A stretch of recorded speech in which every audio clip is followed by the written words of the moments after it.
Hello hi అండి. Fish curry వండుతున్నాను కదండి. అందులోకి వచ్చేసి మసాలా అయితే ప్రిపేర్ చేస్తున్నాను. అల్లం పొట్టు తీసేసి వేసుకున్నానండి.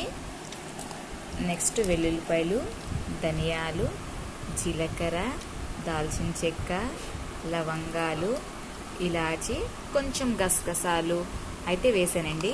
ఇవన్నీ మనం ఈ మిక్సీ గిన్నెలోకి అయితే వేసేసుకోవాలి. వేసేసుకొని దీన్ని పేస్ట్లా అయితే చేసుకోవాలండి. ఇదిగోండి మసాలా అయితే రెడీ అయిపోయింది.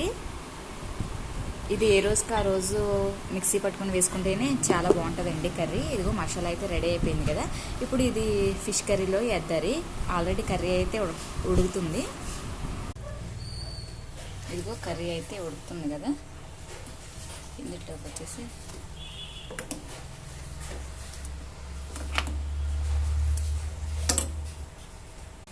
కర్రీ అయితే ఆల్మోస్ట్ అయిపోతాకు